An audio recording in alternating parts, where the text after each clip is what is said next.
So I'm here again with another automotive how-to video. This time we're gonna recharge and sort of fix a dead air conditioning unit in an old car. What I mean by that is, typically with an old car the air conditioning will just stop working one day after many years, and most of the time it's because the refrigerant leaked out, because the seals get old and cracked and the refrigerant just escapes to the atmosphere, and then the compressor won't work anymore because the system doesn't have enough pressure to work. So if you take a look down into the engine bay here, you'll see this cylindrical housing connected to the accessory drive. That's the AC compressor. So that basically turns the gaseous refrigerant into a liquid, pumps it through the radiator in the car, and removes the heat, and then it dissipates into a gas again on the other side. So that housing is composed of different pieces that are all connected by seals and gaskets, and like I said, when the car gets old, those dry up and leak. So rather than spend hundreds of dollars on repairing that, one thing you can try is a product like this. I found it in Walmart. Basically comes with a couple of cans of these refill cans for the coolant, the refrigerant I mean, and it comes with one of these quick seal. So it's like when your rack and pinion is leaking, or when your oil's leaking, they always have these these products that fix the leaks. And this is no different. It's just like a viscous fluid that gets into the seals and plugs up all the holes. So the idea is pretty simple. The kit comes with a hose with a valve and a pressure gauge on it. So that way you can connect the can to your AC system and recharge the fluid, and you can see what the pressure is and all that. It's all documented in the instructions. Really easy to use. The only part that you need to know really is that every car is different in terms of like how the AC is configured in the engine bay. So what you want to do is look for something called a low side service port. So the AC compressor creates pressure on one side, and the pressure goes through the system, and then it gets relieved on the other side. You want to pump all the leak fix and the refrigerant into the low pressure side, because if you pump it into the high pressure side, and let's just say by chance you're wrong about your AC being out of refrigerant, and let's say it's fully charged and you just made a mistake, well, you'd be adding high pressure to more high pressure, and you could get like backflow into the can, and the can could blow up, and it's a bit of a risk. So you want to add it to the low side. Anyway, every engine bay is different, so just Google search where is your low side service port for air conditioning for your car model, and there should be diagrams to show you where that is. In my car, this is a 2003 Grand Prix. It's that silver aluminum style looking pipe in the back there with that valve coming off of it. There's a cap on there. I took it off. This is the cap, and it was just on there, so just unscrew that. And then what you're going to want to do is, you got this piece that came with the recharge kit. So it's got one side, it's got this valve that goes with that's where the can goes, the can of new refrigerant, and on the other side you've got this quick release. Quick release is designed to just snap on. Usually it requires a little bit of elbow grease. If the car hasn't been serviced in a long time, the valve might be difficult to get on there, but basically you push it on, and this little collar, you have to pull that back temporarily just to get it to go on, and then the collar should snap back into place. If you can pull the valve off, it didn't go on right, so you gotta first put it on that nipple back there, pull back the blue collar with your thumb. You should feel it go on at that point, and then let go of the collar, and the collar should snap back. If it doesn't, it means you need to put more force on it, and as soon as you put force on it and you feel that collar snap back, then it's connected. At that point you shouldn't be able to take it off. So let's go through the procedure. It doesn't take long. So I'm going to start. There's a sequence that I'm going to follow. It may not be in the instructions, but here's what I'm going to do, because my system is probably completely dead. I haven't been able to run it for a long time. Like I said, there's two cans here. One of them is the sealant, and the other is the refrigerant. So what we're going to do in my case is I'm going to put a can of refrigerant in first. They tell you to put the sealant in, but I actually bought an extra can of refrigerant. I got 2 cans of this stuff. So what I'm going to do is I'm going to put 1 can of refrigerant in first, just to get some pressure into the system, because what happens is the clutch that controls whether the air conditioning is turned on or not, it's automatic, and the car usually won't allow the AC compressor to even kick in if there's no fluid in the system. So in order for this to work properly, you need to have fluid circulating for the sealant to do its job. So I'm going to put some refrigerant in first, just to get the pressure level high enough that it'll actually turn the compressor on. Then once I've got fluid circulating, then I'm going to put the sealant in. That'll go and do its job. It should work instantly, or very, very quickly. And then once the sealant's in there, if there's any space left in the system, and you can tell all this by the pressure gauge. The pressure gauge will tell you if you're between 25 and 45 there and you're in that blue zone, this is in pounds, then you got a normally filled system, right? So the needle shouldn't fill all the way to 45 just from putting 1 can of sealant and 1 can of coolant. So I'm expecting I'll be able to put some more in there and top it off. So that's why I bought 3 cans. So first we're going to do one of these, then we're going to do the sealant, and finally we're going to top it off with another can of refrigerant. So first thing I'm going to do is take this can here, this can of refrigerant. Okay, you'll notice that the top has like it's covered over. So what happens is this valve here, this valve has like a little needle inside, and when you turn the valve, in one direction, the needle will come down and pierce that can, and that's a one-time use can. You can't use it again after you've pierced it. So you have to have this thing on before you do that, so that it's like fully sealed, and then you can pierce it. Basically, the whole system needs to be fully connected and tightened before you can pierce this. Otherwise, you'll have gas leaking into the atmosphere, and it'd be useless. You'll be wasting your money. So let me demonstrate how this is done.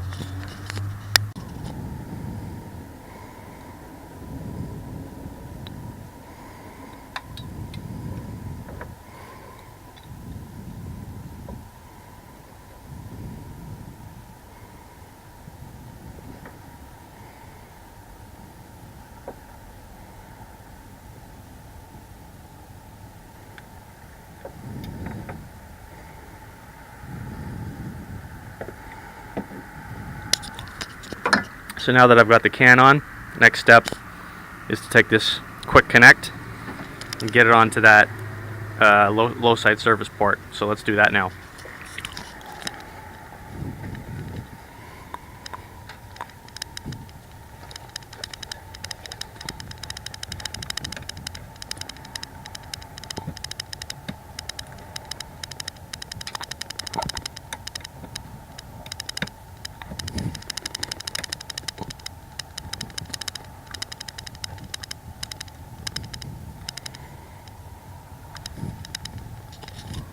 Okay, so I felt it connect. I'm pretty sure it's good now. So you can see there's no pressure at all. Now what you want to do is turn the car on, because you need to have the air conditioning system running in order for this to work correctly. As I said, because I'm doing this a little bit different than the instructions, I guess right now I don't strictly need to have the car on, but basically what I want to do is just check to see if increasing the pressure in the system is sufficient to get that clutch to activate, because like I said, I haven't been able to turn the AC on ever since it died, and I just want to rule out the possibility of a mechanical failure. So once I get the pressure up from this first can, the AC compressor should start to turn, and then we can follow the regular procedure and add the coolant, or add the sealant, and then more coolant. So let's go and turn the car on, and we'll start pressurizing this. Alright, so the car's on. Sorry about the noise, but if you can still hear me, you want to turn your air conditioning on and make sure that it's on max AC, but turn the fan down. You don't need the fan to be blasting or anything. The fan can be on minimum 1 or 2 or something like that, but just make sure the air conditioning is on. Then once that's running, whether the compressor's turning or not doesn't really matter, then you're ready to start the test. So once you put enough pressure into the system, the clutch should kick in. So that's what I'm going to do now. I've already got everything connected, so all I need to do is turn that valve until that pin pierces the canister, and I should see the needle start to move up. So let's see what happens.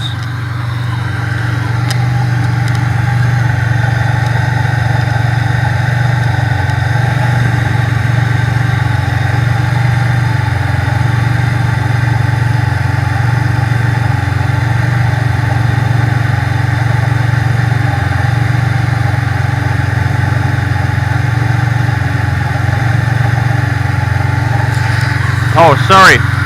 One more thing I forgot to mention. The can has to be upside down, okay? The fluid goes to the valve, and the pressure from the top of the can pushes it down through the valve. So make sure that the can is upside down when you do this.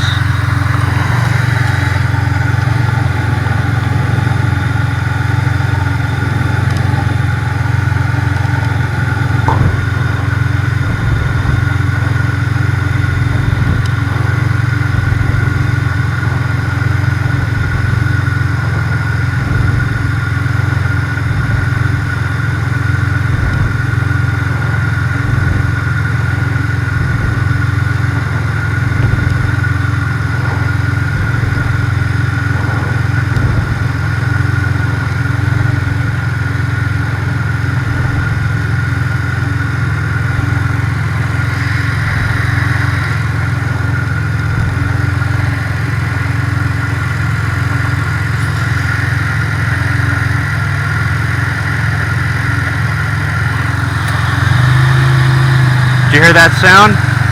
That's the compressor turning on, so it looks like it worked. The pressure's stabilizing.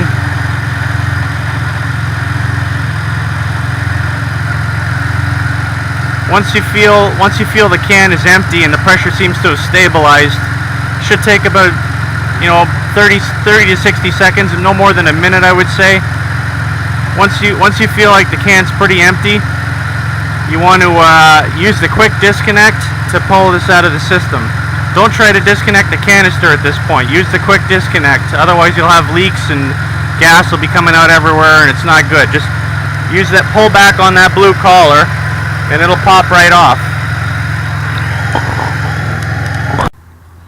One thing I forgot to mention is that you may have noticed that when I turned the valve to try to get the pressure going into the pipes, nothing was happening at first, and then at the very end I got pressure because I turned the valve back the other way.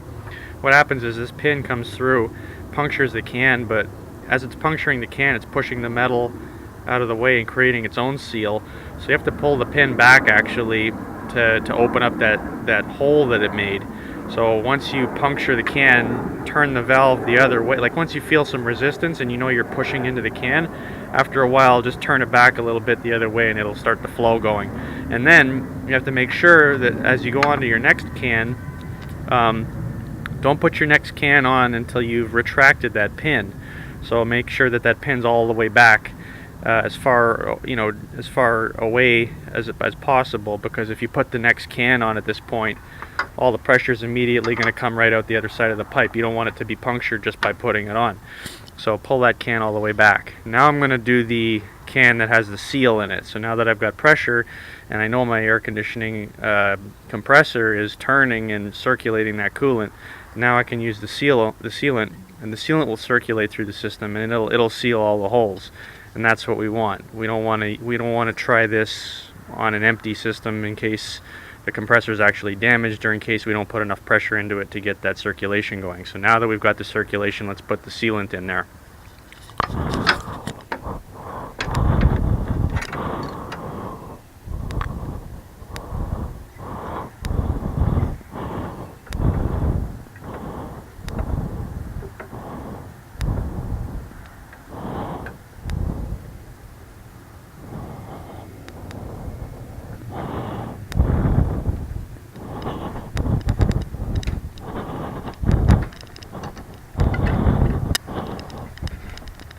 I didn't expect to have so much trouble getting that quick connect on, but I just realized that because I already put a can of refrigerant in the system, now the refrigerant in the system, because it's got pressure now, it's pushing on that pin, that nipple in that low side service connection there, and that that nipple has to be depressed when you try to put that quick connect on. So you have to apply load or a lot of force to push that nipple in, because you're fighting the pressure now. You're fighting about 45 pounds of pressure. So essentially, yeah, all that pressure is working against you, right? So just a word of warning on that. So I'm going to start the car up. I didn't realize that this can would fill the system as much as it has. So maybe 2 cans is really all I'm going to need, but basically I'm just going to empty this can, probably put me into that orange zone, and then I'm done pretty much. I'll save the other can for another time if it leaks again. But let's turn the car on and finish this up.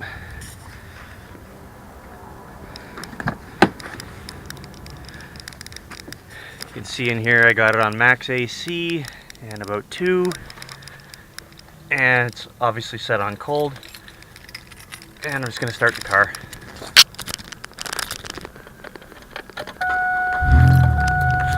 Okay, air's coming out.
So I'm finished for now. I didn't put the 3rd can in because it didn't look like it would even take the pressure. Obviously 1 can was enough to fill it up well past the normal level, plus the sealant. I don't think I got the entire can of sealant in there, but probably I got enough that it did the trick. One thing you can do is, if you notice that the first can puts too much pressure in and you still haven't gotten the sealant in at that point, what you can do is just bleed off some of the refrigerant that you had just put in by just, like pushing on that needle there to let some of the pressure out with like a screwdriver or something like that. Or even when the hose system is still connected, you can loosen off the can a little bit and it'll bleed some of that refrigerant out. Just watch the gauge, get it down to maybe 15 pounds or something like that, and then put the sealant can on there and do it again. And that should get you back up to around 45 pounds when the car is off, and when the car is running it should be around like no more than 38 pounds. I think 30 is probably good. Basically, don't think that more is better, because more is not better. If you have got too much pressure, then too much of the refrigerant is in liquid form when it's circulating through the system, and it's not changing state from gas to liquid, and it's that changing state back and forth that actually causes heat to transfer through the system. So more coolant does not give you more cold. It's got to be like right in the middle of the range to get the best results in terms of maximum heat transfer. Anyway, once you're finished doing all this, you just take your cap, you put it back on that valve, cover it up. You don't need it for until the next time you need to service it, so that goes back on there. Like I said, different car, different layout. You'll have to find that low side service port, but wherever it is, you're just going to cover that back up until needed again, and that's it. So here I'm holding the needle right in front of the vent, and it's reading 5.8, 5.7, still dropping. Let's see how low it goes.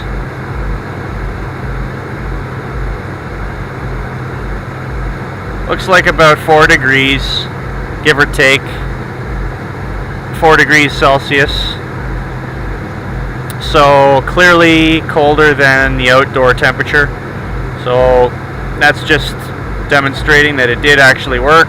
There we go, it's settled in on 4 degrees. Let's go back outside, check it again.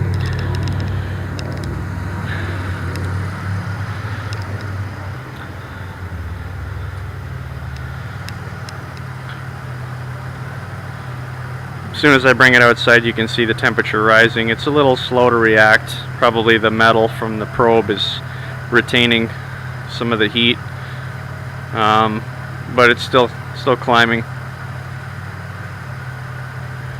I would say we're, outside temperature probably somewhere close to 10 degrees. That'd be my guess.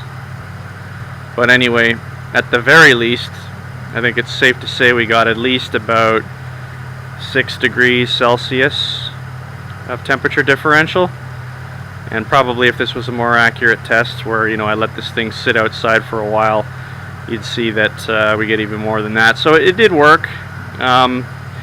Maybe my air conditioning is so old that it's not working peak efficiency, but to the touch it feels cold.